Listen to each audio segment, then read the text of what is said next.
Un orthophoniste qui fait des tests sur des orphelins, quitte à les rendre bègues. C'est l'histoire de Wendell Johnson, qui a parfaitement sa place dans ce format sur les expériences scientifiques les plus glauques de l'histoire.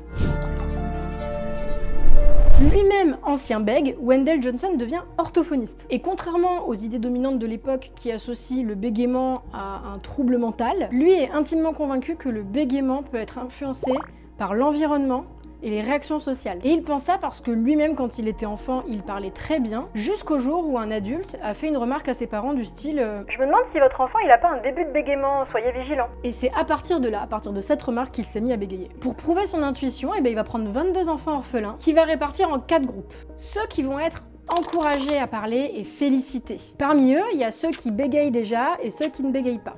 Et l'autre partie, ceux à qui on va adresser des critiques dès qu'ils vont essayer de parler. Parmi eux, même chose, il y a des enfants qui ne bégayent pas et des enfants qui bégayent déjà. Alors le résultat de l'expérience, il est sans appel et son intuition est parfaitement confirmée. Les enfants qui ont été encouragés et félicités voient leur élocution s'améliorer, alors que ceux qui sont critiqués voient leur bégaiement empirer, voire se déclencher pour ceux qui ne bégayaient même pas au départ. Les enfants qui ont été critiqués souffrent d'anxiété paralysante, de tics, développent une peur de prendre la parole et voient leur estime de soi descendre en flèche. Et ces symptômes-là, ils vont persister même après l'expérience, pendant toute leur vie. Alors évidemment, cette étude, elle soulève d'énormes problèmes éthiques. Déjà, l'absence de consentement des enfants, l'utilisation de personnes vulnérables et des conséquences psychologiques durables. D'ailleurs, cette histoire est restée longtemps secrète jusqu'à ce que l'université de l'Iowa présente des excuses officielles en 2001. En 2007, il y a quand même 7 enfants de cette expérience qui ont été indemnisés pour cicatrices psychologiques et émotionnelles à vie.